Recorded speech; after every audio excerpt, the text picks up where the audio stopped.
Of course, you'll be landing on Colombo International Airport, but is it worth visiting Colombo in 2023? To this question and many other, we'll be answering in the next coming minutes. We landed at Bandaranaike International Airport after 2 stops, one in Istanbul and one in Male. We'll not bother you with logistic information of how to apply for visa, ATM, SIM cards and other important stuff, because I made a dedicated video for this that you will want to check after this video. I'll drop the link in the description. And by the way, 98% of you that are watching my videos didn't subscribe to my channel. Subscribe now and help me grow my channel faster so that I'll produce more quality videos around the world. Coming back to our trip, we avoided the taxi drivers from the airport as they offered us a much higher price than the price we found on Uber. Our ride from the airport to the hotel was 4,800 rupees, about $15. We chose Grand Bell Hotel for our stay and it didn't disappoint us. Great facilities, amazing views and wonderful stuff. We received a room at the 23rd floor with some incredible views of the ocean. This hotel made our stay sweet and comfortable. The challenge is to visit Colombo in just one day, covering the main attractions of Colombo right after we obtained the international driving license. As there was no time for resting, we left our luggages, we stared at the ocean waves for a couple of minutes and then we adventured by foot to the center of Colombo. It was a 20 minutes walk in the dark, but we always felt safe. The classic tuk-tuks were stopping and propose a ride, and the locals were literally staring. I guess because they didn't see such a beautiful couple before, as we couldn't visit anything by night and we were also starving. The Colombo City Center Mall was the place to have our first dinner. Our expectation was that food will be super cheap, but actually the prices are not that low. We paid about $22 for 2 portions of curry with meat. Colombo is not cheap, as you may think. After dinner we went back to the hotel as we have a pretty big day tomorrow. As we didn't sleep with the air conditioner open, the heat from the room woke us up. Luckily the infinity pool on the roof cooled us down. We spent the first hour enjoying Colombo's surroundings from the pool. Then we went for a breakfast at Monkey Bean Coffee, which was meters away from our hotel. So we ordered bacon with eggs and Sri Lankan omelette and 2 cappuccinos. We are starving.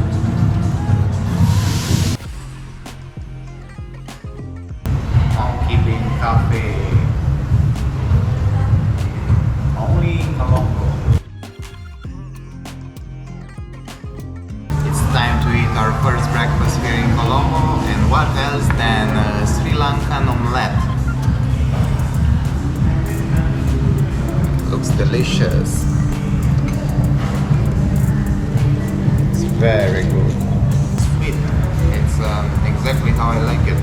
After an omelette and a coffee, we were prepared to go to the Department of Motor Traffic. A 30 minutes ride via tuk-tuk increased our levels of adrenaline. It was not expensive at all and we ordered it via Uber. Another 30 minutes, 5 queues and a nice lady made us take our international driving license. I'll not focus in this video about the entire process, but let me know if you need a separate video with things you need to know before applying for international driving license. We had our lunch in the center of Colombo, some noodles with meat and then started exploring Colombo. But with not so much luck at start. Gangaramaya Park was closed for maintenance. First attraction of the day is closed. Gangaramaya Park or something like that. It's closed, we cannot pass through the island. We tried to have some impressions from far away. Close by was Gangaramaya Temple, which was open. We needed to pay an entrance fee and take off our shoes. Gangaramaya is one of the oldest Buddhist temples in Colombo. We were fascinated of its statues and its position situated on the lake. This temple is not so big, but we are already impressed of it. We pay like 400 rupiah to enter this temple. I would say around $1. We see a lot of statues of Buddha and the shrine that is in the middle of the lake. We then took the tuk-tuk towards the Sri Kailasanathan temple, which was one of my favorite attractions. We are now going to Sri Kailasanathan, but we almost missed it as we took a different Uber and now we are on the good one. I need to tell you that the location is pretty remote. Dedicated to the gods Ganesha and Shiva, the temple has been around for over 2 centuries. It's also one of the most beautiful temples in Colombo. This temple is so beautiful and there are no tourists here.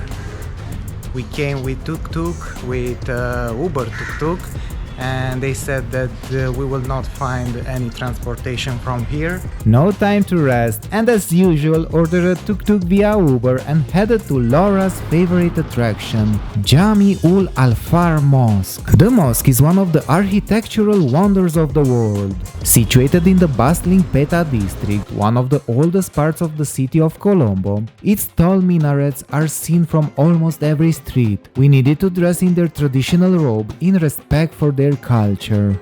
Let's discover the history of the Red Mosque. The mosque's distinct red and white pattern, whether swirling or spiraling or alternating, it's quite mesmerizing. So look at Laura.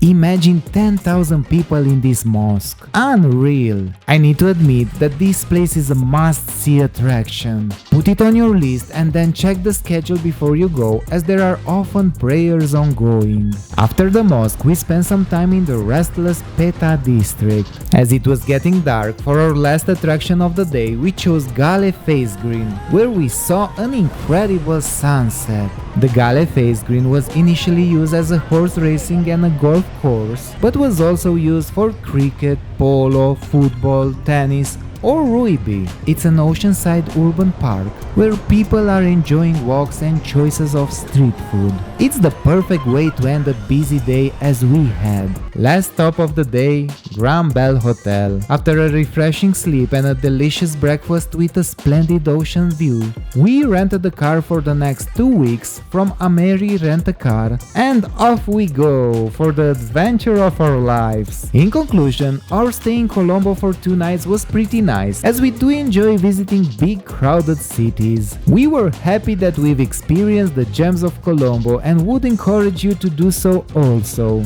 We rarely saw tourists here, but we hope that this video made a nice impression on you and you'll choose to spend a bit of your Sri Lanka adventure here. For us, the fun part is just starting. Stay with Travel and Tell No One channel, hit the subscribe button if you didn't already, and we'll see each other in the next one.